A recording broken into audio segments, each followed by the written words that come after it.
ഈ നാടിനു വേണ്ടിയും ഇവിടുത്തെ ഓരോ കുടുംബങ്ങൾക്ക് വേണ്ടിയും എല്ലാവരുടെയും പ്രാർത്ഥനയിൽ ഓർക്കണമേ. പ്രകൃതി മനുഷ്യനെ പൂർണ്ണമായി അവഗണിച്ചു തുടങ്ങുമ്പോഴാണ് നമ്മളെല്ലാവരും പ്രകൃതിയെക്കുറിച്ച് ചിന്തിച്ചു തുടങ്ങുന്നത്. എത്രയോ പേരുടെ അധ്വാനത്തിൻ്റെ ഫലമാണ് സമ്പത്ത്, വീട് എല്ലാം നാശനഷ്ടമായിപ്പോയി. ഉറ്റവരെവിടുന്നോ ഉടയവരെവിടുന്നോ അറിയാണ്ട് കുറേ മനുഷ്യജീവനങ്ങൾ എവിടെയോ ആശുപത്രിയിലും പലരുടെയും വീടുകളിലുമായി കഴിയുന്നു. ഒന്നിച്ചുറങ്ങിയ കുഞ്ഞുങ്ങൾ, അപ്പൻ, അമ്മ ഇപ്പം ആരൊക്കെ കൂടുണ്ടെന്ന് ആർക്കും അറിയില്ല. നമ്മൾ തന്നെയാണ് നമ്മുടെ പ്രകൃതിയെ ഇതേപോലെ ചൂഷണം ചെയ്യുന്നത്. മരം മുറിച്ച് കളഞ്ഞ്, കുന്നുകൾ ഇടിച്ച്, ഡാമുകൾ പണിത്, അങ്ങനെ കോറികൾ നിർമ്മിച്ച് എല്ലാം ലാസ്റ്റ് നമുക്ക് തന്നെ തിരിച്ചു തരും.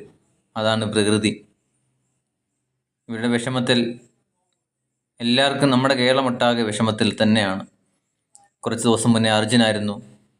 ആ വിഷമം തീരുന്നതിന് മുന്നേ നമുക്ക്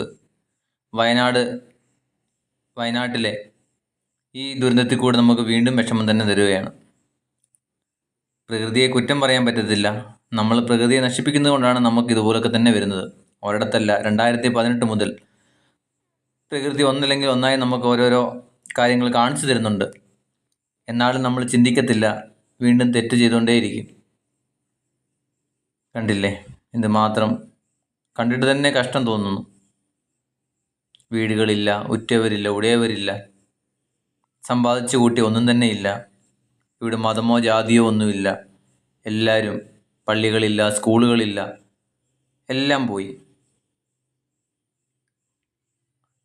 ഇനി എവിടെ പോകുമെന്നറിയാണ്ട് ജീവൻ തിരിച്ചു കിട്ടിയ ആളുകൾ ഇവരുടെ ഉപജീവനത്തിനായും സ്നേഹിച്ചും ലാളിച്ചും വളർത്തിയ എത്രയോ മിണ്ടാപ്രാണികൾ ഈ മണ്ണിനടിയിലും ഒഴുക്കിലും പെട്ടുപോയി കാണും.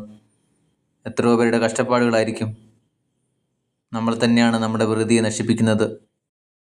ആർഭാടത്തിന് വേണ്ടി പ്രകൃതിയെ നശിപ്പിച്ചുകൊണ്ട് തന്നെ എത്രയോ മണിമാളികൾ, എത്രയോ വീടുകൾ പണിത് കൂട്ടുന്നു. താമസിക്കാൻ ആരും തന്നെ കാണത്തില്ല. അവരുടെ ആർഭാടത്തിന് വേണ്ടി മാത്രം എത്രയോ വീടുകൾ പണിത് കൂട്ടുന്നു. അത് അനുഭവിക്കുന്നത് ആരാണ്? കുറേ പാവങ്ങൾ, അവരുടെ ജീവനുകൾ. ഈ കുടുംബത്തിൻ്റെ വേദന ആർക്ക് പറഞ്ഞാൽ മനസ്സിലാവും?